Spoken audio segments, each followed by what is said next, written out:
Hello and welcome to episode of the Bubbs on Sports podcast. Today is Monday, January 9th. Hopefully everybody's having a good day so far and had a good rest of their day yesterday. Hopefully everybody had a good weekend. It was another exciting, packed sports weekend now behind us as the NFL regular season wrapped up yesterday. All 32 NFL teams played 16 games, wrapping up with the Lions and the Packers. The playoffs are set. And now we get ready for Wild Card Weekend and the excitement surrounding the NFL playoffs starting this upcoming weekend, Saturday, Sunday, and Monday. There will be games all day, each day, so looking forward to that. Jets wrapped up their season yesterday with a dud. They lose 11-6 down in Miami. It was kind of as expected, low-scoring, meaningless game, and the Jets took a tough loss, so they fall to 7-10.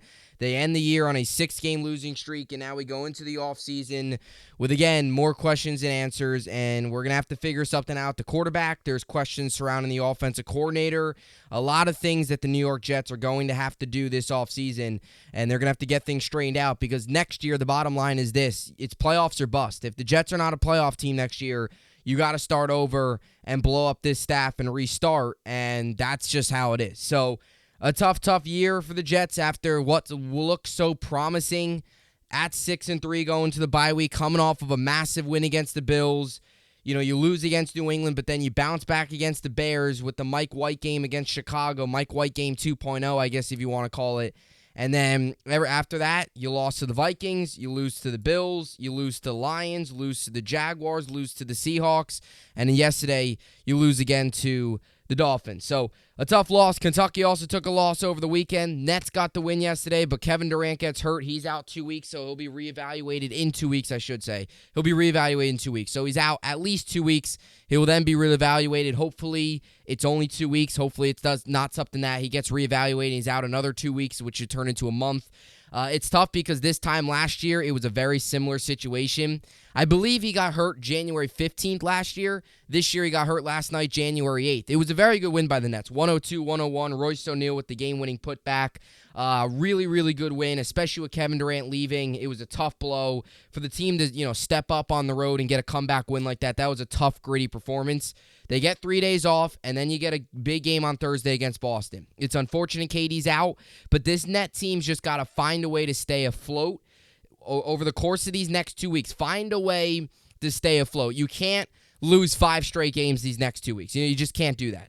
Find a way, stay afloat. You got the Thunder coming up. You have the Spurs. You have some teams that are beatable even without Kevin Durant. Win those games, stay afloat, stay around the top 3, top 4 in the East, and when Kevin Durant comes back, you go from there. That's how I kind of see it. So we'll see how it all plays out, but a lot to get to today. It is a Monday. It is a recap Monday. We'll get to the Jets. We'll get to the Giants. We'll get to the rest of the NFL.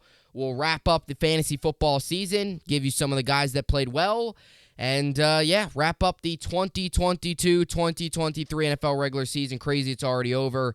Flew by, and now we get ready for the playoffs. So, with all that being said, this is the Bubbs on Sports podcast, and let's get right into it. All right, so yesterday I wrapped up Week 18 with a very good record on my picks. So I went 12-4 this week on my game picks, which I was actually pleasantly surprised about. I did not expect to do this well. I really didn't. The last week of the season is always the toughest because you never know who's going to play. You never know how much a team's going to play a certain player. It's always tough. But to go 12-4 the final week was big. And I end the year with 3 of my last 4 weeks having double-digit wins. And even more extended that, since Week 12, I have had 5 weeks with over 10 wins. Week 12, Week 13, Week 15, Week 16, and again in Week 18. So I really finished out the year 5 of the last 7 weeks having over 10 wins, which was really pretty solid. So I was pretty happy about that. And overall, regular season final record comes to 170 and 101 overall.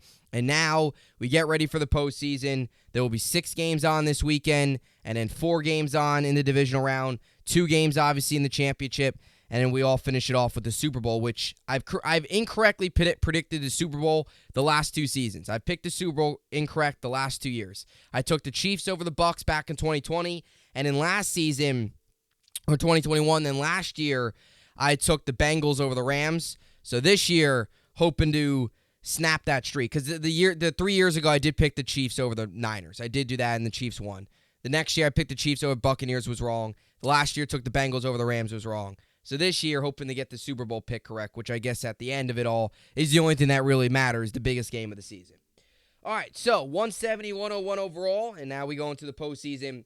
Goal is with, 12 games left in the season, right? Because you have 6 wild card, 4 divisional round, that's 10, then 2 championship, that's 12, 13 games, right? 13 games left. The goal is, a 180 is the goal. To go 180 and 103 or 104 would be the absolute goal. I mean, that would be great, to go 10-3 with the 13 playoff games coming up. But realistically, 8-5 would be realistic. Get to 178 and 106, and that'd be okay. So we'll see. Excited for the playoffs, though. But yesterday, the Jets season came to an end as they lost to the Dolphins 11-6, and we'll get to the Giants a little bit. We're only going to get through the Jets here for a little bit as well. We'll get to a little bit about the Giants. Not much I got to say about the Giants other than Kenny Golladay scoring his first touchdown, which was obviously cool to see. But we all know that the Giants yesterday, they were playing with a preseason team. Davis Webb was their quarterback going on the road in Philly when the Eagles were still kind of playing for something. Although I tell you what, the Giants played pretty well, all things considered. But we'll get to them here in a second. We'll get to the rest of the NFL, obviously, as well. Jets lose yesterday, 11-6 down in Miami, fall to 7-10 on the year, and they end their season on a 6-game losing streak. And since the bye week, we've played 8 games since the bye week, and we went 1-7. And then if you remember those 8 games going into the bye week, we all remember those 8 games into the bye week. We when we hit the bye week, you had 8 games left, and you say. We were 6-3. You said play 500 football. You go 4-4. You're in the playoffs at 10-7. Sure enough, 9 wins could have got us into the playoffs. Honestly, if things went our way and if we would have won certain games. But yeah, the Jets. If we would have went 3-5, there would have been a chance that we still made the playoffs. If we would have went 4-4, there would have been a chance that we still made the playoffs. Instead, the New York Jets go. I mean, even if we went 2-6, this game, yesterday, probably would have meant something. If the Jets went 2-6 since that bye week, if they would, or if they were 2-5, yesterday's game at 8-8 probably would have meant something. It probably would have been a win and need some help, and you would have got in. But that's not the case. The Jets were 1-7 since that bye week, and they now fall 6 straight games. As I mentioned, let this sink in. 2 stats I want to give you. The last time the Jets won a game the last time the Jets won a game, period, was Thanksgiving weekend. Let that sink in. Thanksgiving. It is now January 9th. The last time the Jets won a game was 3-4 days after Thanksgiving. Because Thanksgiving's Thursday. It was Friday, Saturday, Sunday. It was that Bears game that Sunday because that Patriots loss was a week prior to Thanksgiving. Then you go into that Thanksgiving weekend, the Jets got the win over the Bears. That was the last time the Jets won a football game. Let that sink in. Since that point, lost to the Vikings, lost to the Bills, lost to the Lions, lost to the Jaguars, lost against the Seahawks, and then this past weekend to put the cherry on top of what has been a disaster finish to a season that once looked so promising, a loss down in Miami against the Dolphins. And to make matters worse, Dolphins get in, and they are the final 7 seed in the AFC. They will now head to Buffalo on Sunday to play the Bills in the AFC wildcard round. I don't think they're going to win that game. That's just me. But that's besides the point. The Jets collapsed. Let's just tell like it is. And yesterday, look, if the Jets would have won yesterday, we would have said, they 5-game losing streak. They got to win. They were 8-9. This is an utter collapse. They collapsed. The Jets collapsed. And it's frustrating because you never know what next season's going to bring.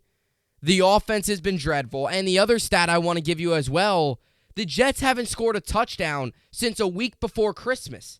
The last time the Jets scored was that Detroit Lions game. Zach Wilson threw 2 touchdowns to C.J. Uzomah. They were not even active. Zach Wilson was, but Uzomah was not even active yesterday. That tells you all you need to know about the state of the Jets offense. Uzomah and Wilson was the last time we scored a touchdown a week before Christmas. Again, it's Monday, January 9th. The Jets have yet to score a touchdown in 2023. Let that sink in. That's pathetic. It's embarrassing. It's really, really bad. And yesterday, again, the play calling was questionable. I'm not, to get into the game, I'm not going to sit here and dissect 4 quarters of Joe Flacco. I thought Flacco was I thought we got what we expected out of Flacco. He's Joe Flacco. He's a shell of himself. He's not what he once was. He went out there, he made some throws. He made the short passes. He did what he needed to do. He's Joe Flacco. I don't think if anybody went out there and if anybody comes away today angry at Joe Flacco, I just don't know then I don't know. I'm sorry. I can't help you. Okay, I thought he did okay. But the play calling yesterday, again, was questionable. And a lot of these offensive struggles go back to Mike LaFleur. They do. Yesterday, again, as I mentioned, there was a couple times yesterday where the Jets ran the ball on first and second down. That's inexcusable. Running it on first and second down, and then there was that one time where 3rd and 14 in the red zone, they ran it up the middle. You're in a game that means nothing for you. Take some chances. And I'm so tired of these passes short of the markers. 3rd down and 7, 3rd down and 8. They throw it 6 yards. They throw it 5 yards, and you're 2-3 yards short of the marker. What are we doing there? The offense collapsed. The Jets collapsed. And they end the year with a thud. They end the year not winning a game since a couple days after Thanksgiving. They end the year not scoring a touchdown in 3 games, 2 of those being your 2 biggest games of the season in Jacksonville, against Jacksonville at home on primetime, and then against Seattle last weekend, and then again yesterday against Miami, which was not meaningful, but still, when you get in the red zone and you can't convert, it's just not good enough. It's not good enough. And Mike LaFleur, and I've said it all year long. And people have called me crazy early in the year when I criticize LaFleur. Everyone's like, "Oh, what are you doing? What are you talking about? He doesn't have a quarterback," all that stuff. And here we are. Week 18's over, and here we are all criticizing LaFleur. The same last season. Again, we saw this stuff last year with LaFleur. The play calling last year was questionable, but we all just kind of brushed it off and said, you know what? First year of an offensive coordinator. He moved to the booth halfway through the season. You're like, okay, he's going to be better next year. He showed some promise towards the end of the year. The offense started to have a rhythm, and then he came out this year, and it was just pathetic. Just pathetic. Again, the quarterback is to blame part of it. Part of it, definitely, the quarterback is to blame. Don't get me wrong. But there's a lot of questionable play calling, especially in the red zone. And I go back to that Vikings game. I know Berrios dropped that ball, but the play calling was still extremely, extremely questionable. And there has to be some sort of criticism towards Mike LaFleur. There's still got to be some of it. Some of the criticism has to be to LaFleur. So, I don't know. I mean, I think, look, I don't know if LaFleur is going to get fired. Today's Monday. We've already heard Lovie Smith got fired. Cliff Kingsbury got fired. Browns fired their defensive coordinator. So it will be interesting to see if the Jets move on from LaFleur. I don't think I don't know. I think somebody's going to have to pay for this, but the way things are happening today, I mean, Salah's speaking to the media right now. The way things are happening today, it doesn't seem like he's going to get moved right now. I mean, maybe he'll get moved later. Maybe he'll get moved later in the week. I just don't know how in the world you could sit here and tell me that everybody on the staff's back.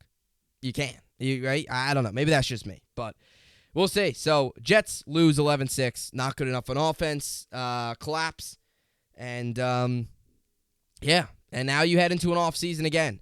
Quarterback is the biggest priority. You got to bring in a quarterback. Whether it's Derek Carr, whether it's Jimmy G, whoever it is, you got to bring in somebody. Get him in here. You want to have a training camp battle, go ahead. I know Zach Wilson kind of said in his press conference he's open to a battle at training camp. He's open to fighting for a starting job. And, I thought Zach Wilson's press conference today was good. He took a lot of accountability. He kind of, said a lot of things of, look, I got myself into this position. I'm going to get myself out of it in a way. He seems like he's ready to compete. He seems like he's ready to fight for his job next season. So we'll see how that plays out with Zach Wilson in terms of his future. But you got to bring in somebody. Most likely you bring him in if they want to have a quarterback competition, go ahead. If you bring in Derek Carr, I don't think Zach Wilson's going to beat him quarterback competition. I don't. You bring in maybe Gardner Minshew, okay, there's a chance. You bring in a lower-level starter, okay. You also have to bring into the fact that, do you bring Mike White back? So if you bring Mike White back, then you're going to have a possible 3-quarterback competition between whoever you sign in free agency, Mike White, and then Zach Wilson. And then the bottom line is, no matter what draft pick, no matter how much money they're making, you rank them based off of how talented they are. I don't think Joe Flacco fits in the equation. I know Saleh loves him. I just don't see how he can come back. He doesn't do anything. Like, what is he? I would rather have Mike White, Zach Wilson, and a veteran, 2 younger guys and a veteran, rather than Flacco, somebody you sign a free agency, and I don't know. Flacco's not coming back. But the quarterback room, a lot will also depend on what happens with Mike White. If Mike White goes out and signs elsewhere, let's say, maybe a team that, I don't know, either is, I don't know, I'm trying to think of a team. Maybe a team like Washington, right? Want to take a flyer on him, sign him to a 1-2-year deal, bring him in to compete at training camp. Maybe give him a better shot than he would have with the Jets if they sign a veteran.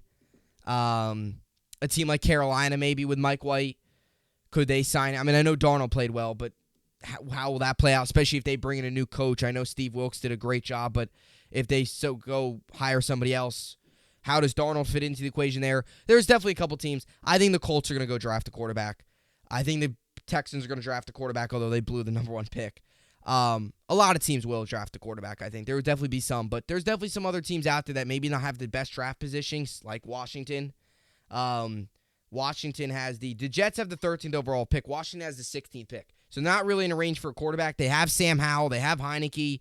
Do they plug in White? What is one's future? So it'll be interesting to see what happens with Mike White. But the 2 biggest priorities, quarterback, and to me the second biggest one is you got to re-sign Quinton Williams. Got to bring him back. And he said today in his press conference he'll skip volunteer mini camps if he doesn't have a deal. He wants to get a deal done by April. So the clock's officially on for Quinton Williams. You got the rest of January, February, March, and into April. You got about 3 months to get a deal done. I don't want this Quinton Williams situation, because there's going to be other teams. You would think a lot of people think he's going to want Aaron Donald, somewhere around that, 20, 21 million a year, somewhere around that, which, look, he's one of the best defensive linemen in the league. You're going to have to give him the money. I know a lot of people might say, I wouldn't give him that much, and then when he's gone, you're going to be upset. You got to give him the money. You got to keep a draft pick. The Jets have drafted so many players over the year that never gotten second contracts. Give him his contract. He deserves it. So it'll be interesting to see how they handle that. But that's another thing, too, the Jets are going to have to tackle. They're going to have to bring it, they're going to have to re-sign him because there's going to be other teams interested. Jets are going to have to get that deal done and get it done quickly. Because you also don't want it to leak into April, May. The last thing you want is to have it looming over training camp, which I just don't think will happen because I think there will be another team that comes in and gives them the money. But Jets have a lot of work to do. They really do, and especially with the way the season collapsed. So Jets will pick 13th in the draft, and we'll see how everything plays out in the offseason. And as for the, it's funny, both the Williams brothers are actually free agents, both Quinnen and Quincy. Quinnen, I will tell you, Quinnen made it definitely, a lot of things that he said today, he said a lot of things straight up directly. He also, if you read between the lines of some of the things he said, he truly wants to be back here. It's just a matter of how much money they're willing to give him and when. So, I don't know how many other suitors there will be. I don't foresee him going elsewhere. But it's just a matter of how long is it going to take to get a deal done. You got to get this deal done soon, in my opinion. Not, I have to get a deal done tomorrow. But if we're still talking about Quinnen Williams being a free agent in May, that's a problem. That's all I'll say. So, we'll see. As for the Giants, they wrapped up their regular season yesterday with a loss against Philadelphia. Although, I'll tell you this, if you're a Giants fan today, I would not be really that upset. I mean, no, I shouldn't say that. Let me retract. You're not upset today if you're a Giants fan. You could care less about what happened yesterday. But in terms of, I should retract my statement on that. To reword that. If you're a Giants fan today, not that you shouldn't be upset, you should actually be kind of pleasantly surprised with the way the Giants played yesterday. Davis Webb, tons of backups, Kenny Golladay out there getting a lot of snaps, and the Giants I wouldn't say they almost won, But they were in the game. I mean, if they would have, I mean, they had kicked an onside kick. It came down to that onside kick. The Giants made things interesting. To only lose by 6 to Jalen Hurts and the Eagles, they did a very good job containing Hurts. I will tell you this. This loss yesterday from Philadelphia was ugly. It's interesting. And I think I'll tell you why. I'll tell you this. Yesterday, I think sealed the deal that Brian Daboll is the coach of the year. He took Davis Webb. He took a Gary Brightwell, Davis Webb, Matt Breida, a team without Saquon, a team without Isaiah Hodgins, Darius Slayton, Daniel Jones, any of those guys. Tons of backups on defense. And I'm going to put in air quotes because I lost a lot of belief yesterday in the Eagles after watching them. And maybe maybe they got caught looking ahead a little bit. They realize, we just got to get the 1 seed. They realize they're playing all backups. It could possibly be that they didn't come out with the same energy level, play down to their opponent a little bit. That could be possible. Give them the benefit of the doubt. Last week of the season, as much as, you want the 1 seed, but you're playing backups, maybe the Eagles did play down to their opponent. That's definitely possible. But you still got to give a ton of credit to Brian Daboll for taking a team led by Davis Webb, going on the road in Philly for a game that still meant something for them. Whether they played down to their opponent, whether they weren't fully ready or not, it's still a road game that means something to the home team. Tough environment, tough place to play. And for them to go out there and win the game, or almost and compete and go into the fourth quarter with a chance to win, or with a chance to at least make it interesting. Maybe not to win, I'll take that back. But to go into the fourth quarter, they were down 19-3 going to the fourth quarter. They came out and they scored, made it 19-9. They were down by 10 at one point in the fourth. It was interesting. The game at least kept you interested a little bit. And then they go down and score, make it a 6-point game, less than 2 minutes to go, but to at least be in the game. The spread for this game was 14. The Giants easily covered that. We all thought this was going to be a 31, 10 game, 35, 13. I think I predicted like 31-13. I thought this was going to be a blowout. I thought Philly was going to come out. I thought they were going to come out frustrated. I thought they were going to come out and run all over Davis Webb, run all over the Giants backups. And I thought the Eagles were going to come out, and I think they've been frustrated with the way the last 2 weeks went, and I think a lot of people have kind of been doubting them a little bit. I thought they were going to come out and put up 30-plus points and kind of show to the rest of the NFL that they can win, they just need Jalen Hurts back. But they didn't do that. They won, and a win's a win. I get that. But yesterday, watching that game, my two biggest takeaways was Brian Daboll's the coach of the year. To go on the road and keep your team in a game against the Eagles, something special. You could also look at it at the angle, and my other takeaway is this Eagles team as good as we think they are? Is it? That's the real question. They go into halftime up 16-0 to only score 6 points in the second half and let up 16. That's a little concerning.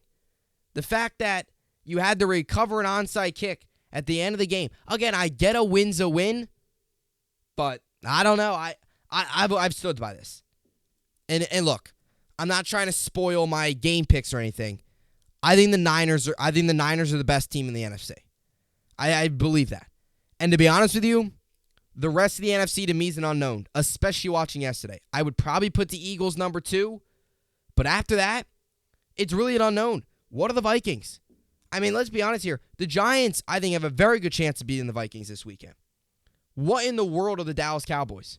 Dak Prescott's not playing well at all. They got crushed yesterday against Washington.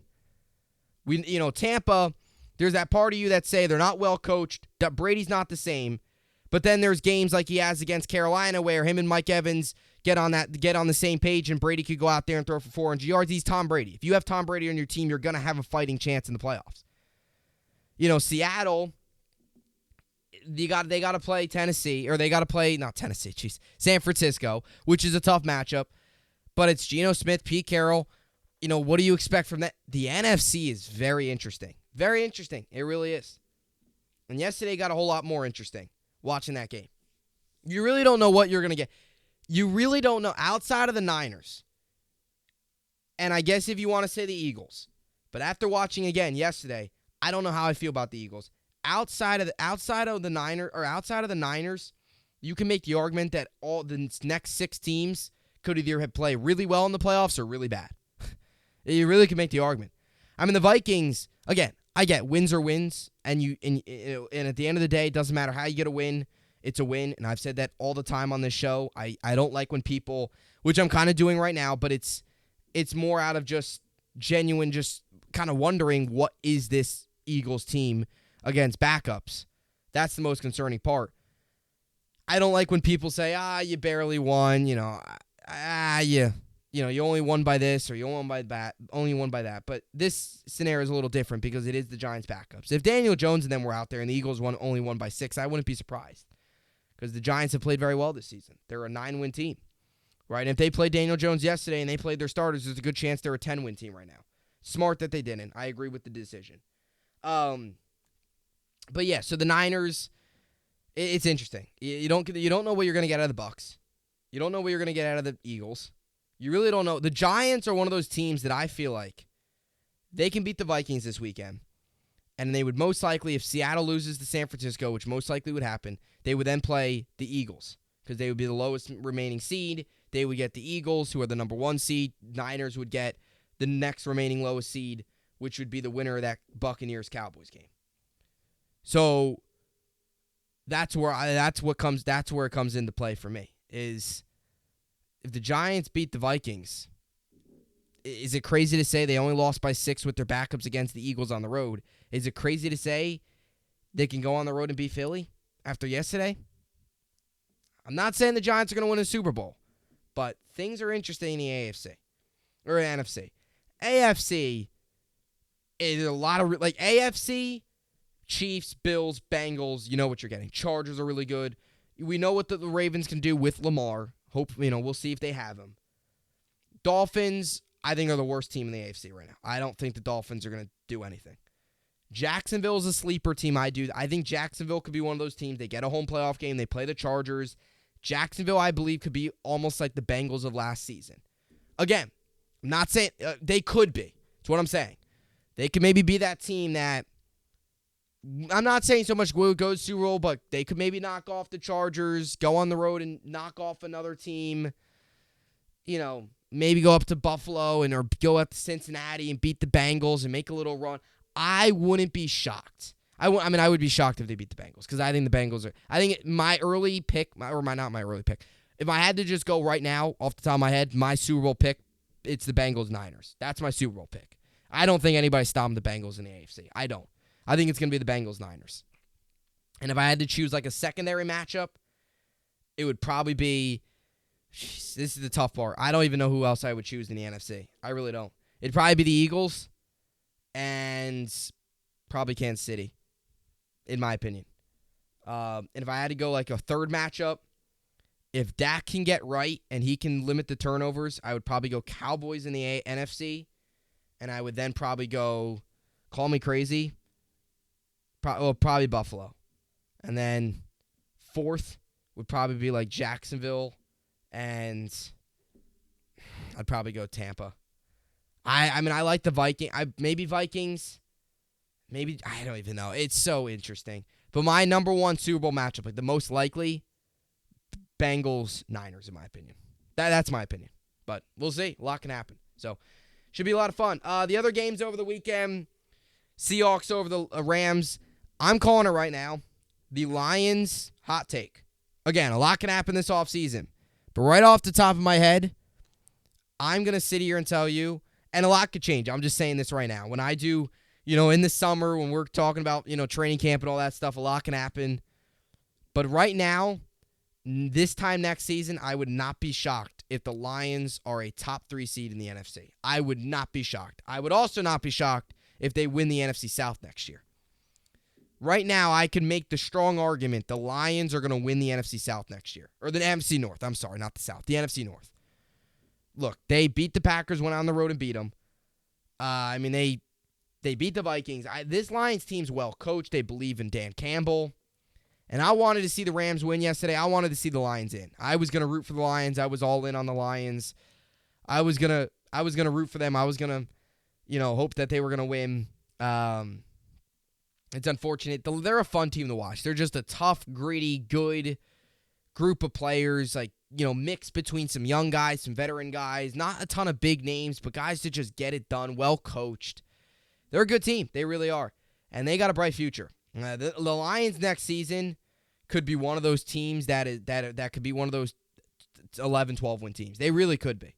They're everybody that thinks that's crazy. They were a 9-win team this year. If they were a 4-win team and you're saying, oh, they're going to win 12 games next year, that's crazy. To win 8 more games. They were a 9-win team this year. And let's be honest with you. Let's be honest here. You can make the argument again on their schedule. If their defense played like it did in the second half and the first half of the season, they probably could have been 11, 12-win team this year. They probably would have beat Philly the week 1. They probably would have beat Seattle when they lost 48-45. They probably would have beat Miami that one game. They lost 31-27. They lost on the comeback. You can make the argument. You could talk yourself into 2-3 games going the other way, and the Lions with slightly better defense, which they got their defense straightened out in the second half of the season. It's not crazy to say they could be a 12-win team next year. It's really not. They're going to be a fun team. They really are. There's a new team in the NFC that's going to be coming through, and that's Detroit, in my opinion. I really do. With the Rams possibly going through another rebuild, McVay's future is kind of cloudy. You really don't know what the future is with Tampa. The NFC South is just questions because if Brady leaves, you don't know what's going to happen there. Seattle, how long are they going to last? Is this going to be Arizona firing their coach, Cliff Kingsbury? Are they going to be any good next season? Are they going to enter a rebuild? Or they've been rebuilding, but the Packers, what happens with Rodgers? There's kind of a changing of the guard right now in the NFC. And that's why it is where it's at, where a lot of teams you just don't know about. I could see the Lions kind of dethroning the Packers and being that next legit threat in the NFC North. I also believe in the NFC in general. I don't think it's crazy to say the Lions could overtake the Vikings. I think the Vikings overachieved this year. I really do. I expected them to be good, but the way they've won games this year, the way they've barely beaten some teams, it's just, look, you could play that comeback brand of football, but I just don't know if that's sustainable. I really don't. The way the Vikings play, I just don't know if it's sustainable. It'll be interesting, but I'm calling it right now. Lions underdog pick for the NFC North next year. 12-win team. Calling it right now, January 9th. This time next season, if we're talking about them losing 12 games, then I'll admit when I was wrong. But right now, looking pretty promising. Detroit has got a very bright future. And I wanted to see them make the postseason because I believe that they could have made a run. I think Detroit's better than Seattle. I can make the argument Detroit's better than Tampa. I can make the argument they're better than Seattle. I can make the argument Detroit's better than a couple teams in the postseason right now, and they're not in just because of the way things played out. But this Lions team is good. They're good, and they're well coached.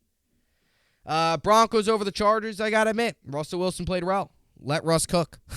Broncos competed the last 2 weeks. Competed against the Chiefs. Played well against the Chargers. Big offseason ahead for them in terms of the coach. Russell Wilson played better. That's at least a positive sign. And look, he didn't play 2 bad teams. He went on the road and played well in Kansas City and played against a good Chargers team that was playing their starters. Playing their starters. They did bench, Herbert a little bit after that. But I thought he played pretty well. I did. I thought, Russell Wilson, I think this is, if you're a Broncos fan, look, you're not happy with the way the season went. You went 5-12. A lot of people were expecting the Broncos to go 12-5, the opposite of that record. But to be 5-12, to end the year the way they did, though, after firing Nathaniel Hackett, you saw 2 of probably Russell Wilson's best games he's played this year since they fired Hackett. And that at least gives you some type of, okay, Russell Wilson played well, bring in a legit head coach, see what you can do next season. He at least showed some signs of competence out after Hackett got fired. That's the one thing you could take away from Denver. Commanders all over the Cowboys. Sam Howell played well. You feel for the Commanders fans. I mean, Washington should have been in the playoffs. They probably should have been. They would have been. I mean, because Packers lost. I believe they would have been. Well, I don't even know. Benching Wentz or benching Heineke just ruined their year. Howell yesterday went out and won a game. It's a good win for Washington. Niners over the Cardinals in J.J. Watt's final game. Legendary career officially comes to an end. Standing ovation coming off the field. That was cool to see. One of the best to ever do it. hanging up the cleats after yesterday's game. Bengals over the Ravens. Texans over the Colts. Texans blow the number 1 pick. Bears will have the number 1 pick. Lovie Smith gets fired today. I got to admit, I'm not saying Lovie Smith's the greatest coach ever, but they're not, I don't know. It was a rushed coaching hire. It really wasn't. It was kind of one of those things that you brought him in. Everybody in the building kind of knew it was probably just a 1-2 year thing, kind of a bridge type coach, just a filler in a way. I'm trying to figure out the word. I can't think of it. Stopgap. He was kind of just a stopgap to be there for a year or two before maybe they find another better candidate out on the market. It will be interesting though to see what the Texans do, because they don't have the number 1 pick now. So the GM, the Bears are in a good position. They lost 10 straight. I know that. They went 3-14. I understand that. But the Bears are in a good position in terms of draft, because there's going to be a lot of quarterback teams. There's going to be a lot of quarterback needy teams. They're going to want that number 1 pick. Teams like the Colts, teams like the Texans, they're going to be willing to give up a lot. The Bears can get a lot of picks in this draft. It's a big draft for the Bears. It really is. They got to find a way to build around Fields, and they can get a lot of picks. I don't know. I think they'll trade it. I think they'll trade the number 1 pick because they don't need a quarterback. I think they will, and I think you're going to see a lot of other teams try to trade up at number 1, especially a team like the Colts, who right now sit behind Houston and Arizona. I think you could see them try to jump in front of Houston. There's going to be some teams out there, and you can even make the case that Atlanta might want to, I'm not saying jump all the way up to 1, but if the Bears maybe trade back to 4, if Atlanta then wants to jump up, Bears can acquire a lot of picks. They could trade back. They can do a lot. The Bears, a big offseason for their GM and their front office. Bills over the Patriots. Awesome moment when Nyheim Hines returned that kick. Really was just chilling moment in the NFL to see him return that after the Damar Hamlin injury that happened a week ago today. Doing much better. It looks like he'll also be heading back to Buffalo, which is great news. Steelers over the Browns, Vikings over the Bears, Falcons over the Bucks, Panthers over the Saints, Jags over the Titans, and Chiefs over the Raiders. So Jags are in, Titans are out. I got to admit, though, Josh Dobbs showed you something if you're Tennessee. He showed you something. He went out, played well against the Cowboys, played well against Jacksonville. He was not the reason they lost. He played well. For a guy that was on the team for a grand total of like 3 weeks to go out there and play the 2 biggest games of the season and play well, he showed him something. Tennessee's going to have to go. Tennessee's in an interesting situation with the quarterback spot because they have the 11th overall pick. They could be a team that could trade up. It will be interesting to see how they play it out. There's a lot of interesting quarterback teams this year. There really are. Because you can make the case a team like Washington could want a quarterback. But then you could say, okay, they're picking 17th overall or 16th overall. How far can they really get up? Team like, Atlanta. They have Desmond Ridder, but you don't feel good. Do they go after a veteran? Do they, draft somebody high or great? A team like the Raiders. What happens with Derek Carr? What's your future there? Do they maybe go after Brady? Do they go after one of the big names? Some interesting quarterback teams. There really are. Even a team, now Houston has the 12th pick as well because they got that from Cleveland. Even a team like Green Bay. What's Rodgers' future? Do you trust Jordan Love? Is Jordan Love possibly a candidate around the league as some options? Some people have talked about Love possibly being an option for the Jets. That's just talk. That's not any rumors. That's just people talking about it. But there's some interesting quarterback storylines going to the draft. There really are. Even Tampa. They have Brady right now. Is Tampa on the team Brady on the team next year? That's a question. And then where does Tampa go? Do they sign another guy? Do they draft somebody? But they're picking 19th right now. And a lot can still change. So there's a lot of questions at quarterback, even for some of the teams right now that are in the playoffs. There's definitely some questions there. So it will be interesting offseason for sure. And as for some of the games going on tonight, around sports, you got some basketball on tonight. Got a good amount of games on. You got 6 games on tonight. Wizards, Pelicans, Celtics, Bulls, Spurs, Grizzlies, Lakers, Nuggets, Magic, Kings. You also got the Knicks, Bucks tonight. Bucks visiting the Garden. Knicks look to extend their win streak to 5 straight. They've won 4 straight, look to get to their 5th straight win. Bucks look to bounce back after a loss The other night, they lost to the Hornets 138-109. They'll look to bounce back, and the Knicks look to keep rolling.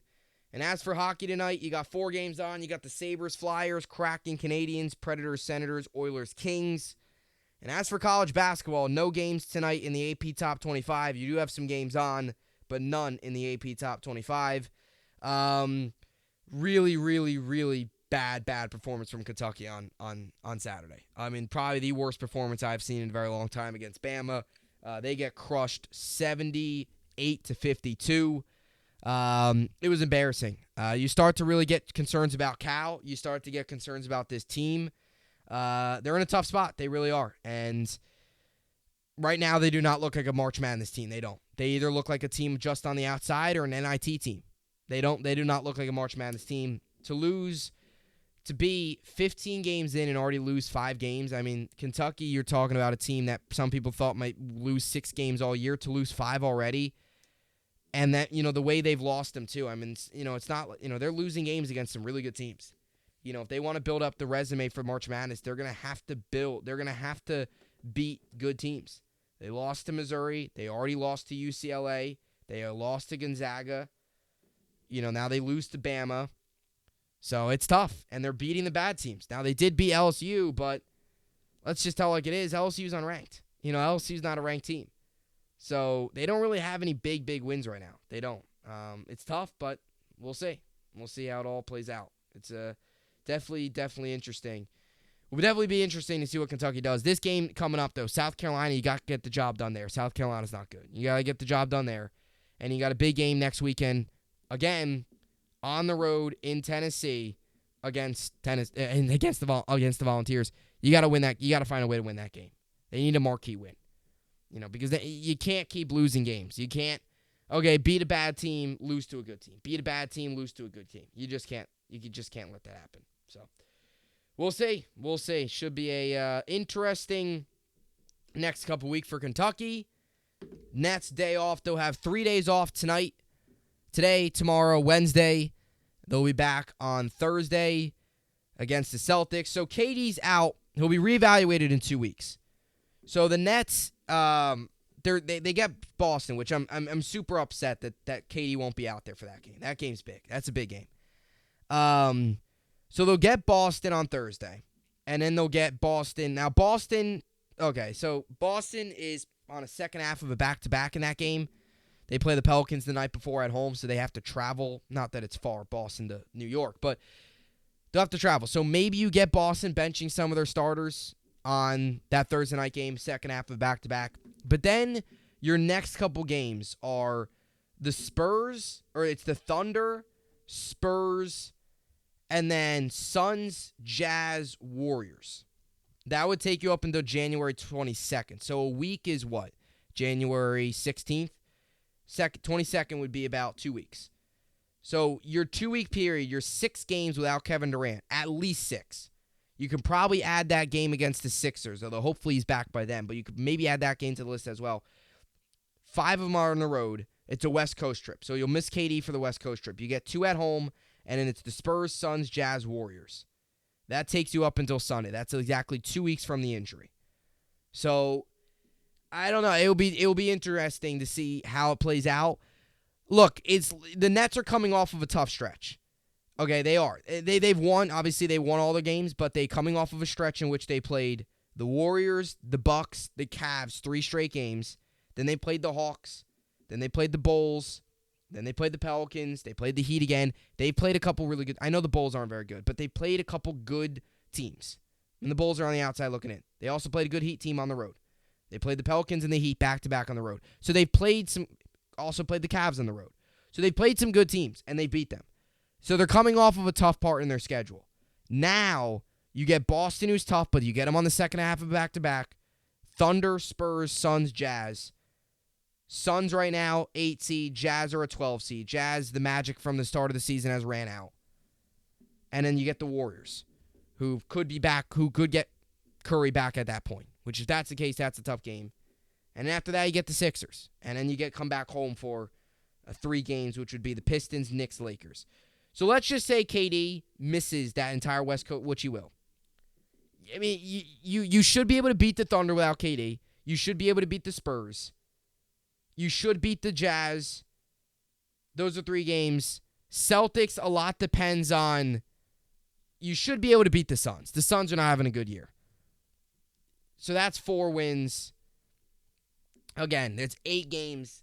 Find a way to be 5-3, 4, 6-4, somewhere around there. Keep your head above water. You can't go 2-8. If Kevin Durant misses 10 games or 8 games, you can't go like 2-6. You just can't do that. When Kevin Durant comes back, find a way to still be in the top 4 at least in the Eastern Conference, because it's very close, and then go from there. Their schedule's not insane though. You get Boston on the second half of back-to-back, you're at home. Then you get the Thunder and the Spurs. You should beat the Thunder and the Spurs. Boston's going to be tough, but you might get them resting your starters. So, and look, I mean, the Nets won last night. They found a way to win against the Heat. So, we'll see. You never know. But it's just tough. It's frustrating because you just want these guys to be healthy. I guess if you want to take a glass half full approach to it, you're happy. You're happy. Rather have it happen now in January than in May or June during the playoffs, right? You'd rather have it happen now than then, but it's still unfortunate, especially with the way this team's been playing and where they're currently at in the standings, the number 2 seed in the Eastern Conference, and also the fact that you got a massive game coming up against Boston on Thursday. So it is what it is, but you got to find a way to stay afloat without them. So we'll see. Should be interesting. But that will do it for the podcast today. Stay tuned.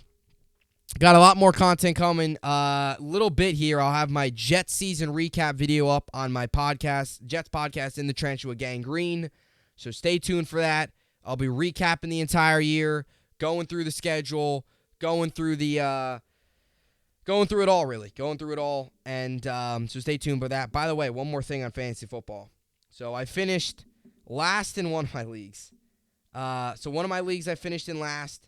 The other league I finished in 5th out of 12 people. Finished in 7th out of 8 people, which wasn't good. Finished in 11th out of 12 people. And it finished in 10th out of 10 people. So that wasn't good. Yeah, so it was not a great year for fantasy. But look forward to, I guess, next season and hope that next year get some better wins and ultimately win. So we'll see. But yeah, stay tuned for all that stuff coming your way. Jets season recap, all of my team positives, negatives, stats, get into the numbers, get into kind of the season as a whole. Really looking forward to it. Spent a good 45 minutes last night getting all the numbers ready, all the stats. Got some nuggets, little nuggets from the season. Player stats, team stats, all that stuff. Really taking a deep dive into the season and recapping it all, where things went wrong, where things were well, what happened, how they got to 7-10, and all that stuff. We'll be breaking that down soon. It'll be a long episode, probably maybe about 45 to an hour, somewhere around there. So stay tuned for that. A lot more content coming, as always. Hope you enjoyed it, and thanks for listening.